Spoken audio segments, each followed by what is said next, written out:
Welcome back to the machine learning course. In the previous lecture, we learned about polynomial regression and saw how it helps us model nonlinear relationships, but increasing the complexity of a model creates a new problem called overfitting. An overfitted model performs extremely well on the training data, but fails to make accurate predictions on new data. So how do we prevent this? That's where regularization techniques come in. In this lecture, we'll learn why regularization is needed and explore the three most popular techniques: Ridge Regression, Lasso Regression, and Elastic Net. Let's get started. As our machine learning models become more complex, they become more powerful. But if we're not careful, they can start memorizing the training data instead of learning the actual pattern. Regularization helps solve this problem by adding a penalty to the model. This penalty discourages the model from assigning very large values to its coefficients. As a result, the model becomes simpler, less sensitive to noise, and performs better on unseen data. Regularization is especially useful when we have many features or when some features are highly correlated with each other. Let's understand overfitting a little better. Imagine you're preparing for an exam. If you only memorize the practice questions, instead of understanding the concepts, you'll score well on those questions but struggle with new ones. Machine learning models can make the same mistake.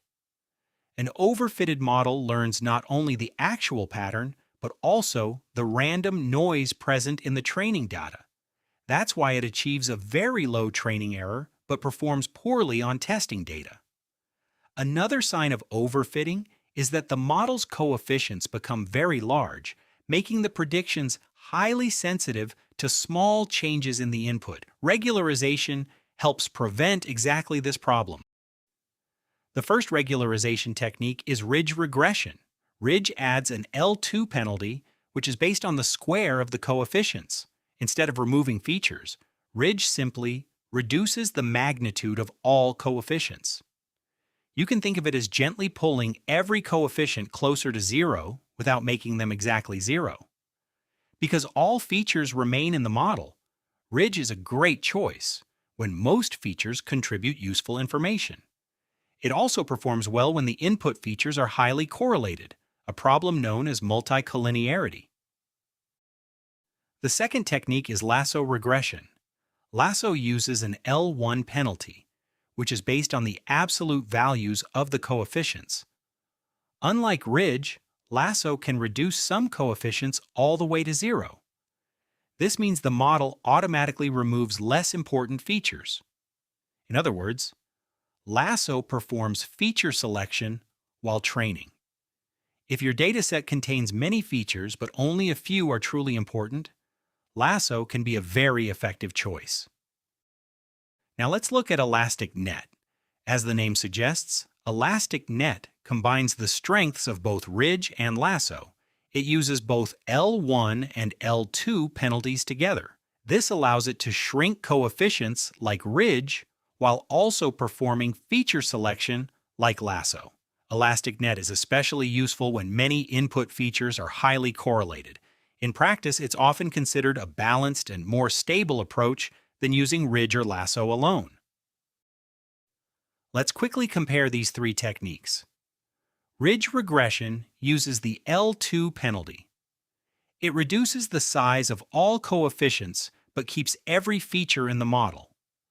Lasso regression uses the L1 penalty. It can completely remove less important features by setting their coefficients to zero. Elastic Net combines both penalties, giving us the benefits of coefficient shrinking and feature selection. So a simple rule to remember is, ridge keeps all features. Lasso removes unnecessary features. Elastic Net combines both approaches. The implementation is very similar to linear regression. We simply import ridge, lasso, and Elastic Net from Scikit-learn.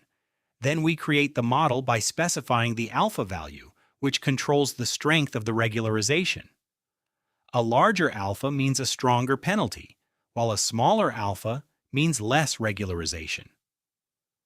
After creating the model, we train it using the fit method, just like any other regression algorithm. That's really all there is to it. If you'd like to see the complete implementation with data pre-processing, training, predictions, and evaluation, you can find the full Jupyter Notebook linked in the video description. Let's quickly summarize today's lecture. We learned that complex models can suffer from overfitting, where they memorize the training data instead of learning the actual pattern. To solve this problem, we use regularization, which adds a penalty to the model and keeps it from becoming unnecessarily complex. We explored three popular techniques: Ridge Regression, which shrinks all coefficients; Lasso Regression, which can remove unimportant features; and Elastic Net, which combines the strengths of both. In the next lecture, we'll learn how to properly evaluate regression models and understand important metrics like MAE, MSE, RMSE, and R-squared score, along with cross-validation, so we can confidently measure how well our models perform. If you found this video helpful, don't forget to like the video, subscribe to the channel, and turn on the notification bell so you don't miss the next lecture. Thank you for watching, and I'll see you in the next video.